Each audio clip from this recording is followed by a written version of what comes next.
Priekšpiegādes laikā Latvijas Banka piegādā skaidro naudu komercbankām, savukārt priekšpiegāde, kas sākās 1. novembrī, savukārt no 10. decembra bankas ir tiesīgas naudu tālāk priekšpiegādes otrās fāzes ietvaros piegādāt saviem klientiem, visiem iespējamiem uzņēmumiem, tirzniecības uzņēmumiem, pakalpojumu sniedzējiem, ārstiem, visiem tiem, kuriem uzreiz gada sākumā ir nepieciešama skaidrā nauda. Tas nenozīmē, ka katram uzņēmumam tūlītās ir jāskrien uz banku un jālūdz skaidrā nauda, ja viņam šī nauda tāpat nav ikdienā vajadzīga. Tad visticamāk arī janvāra pirmajās dienās šī skaidrā nauda nebūs nepieciešama. Un ja viņa būs nepieciešama, tad, protams, pēc 1. janvāra to var izņemt no saviem kontiem.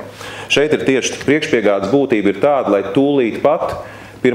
janvārī skaidrā nauda būtu pieejama tirgū.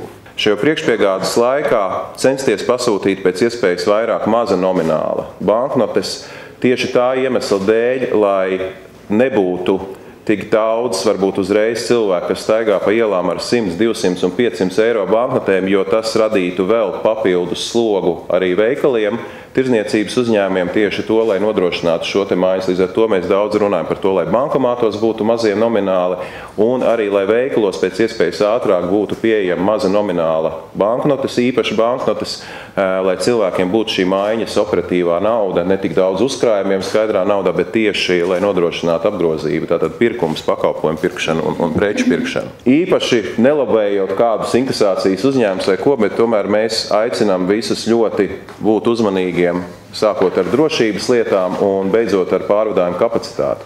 Jo jārēķinās ir ar to, ka līdz jaunam gadam tātad šī nauda ir jāpiegādā droši uzņēmiem, bet pēc jaunā gada, kad būs šis divu nedēļu paralēlās apgrozības periods, skaidrs naudas apjoms apgrozībā būs ļoti liels, paralēli būs jāpiegādā eiro, paralēli būs jāizņem no apgrozības latu, banknotes un īpaši monētas.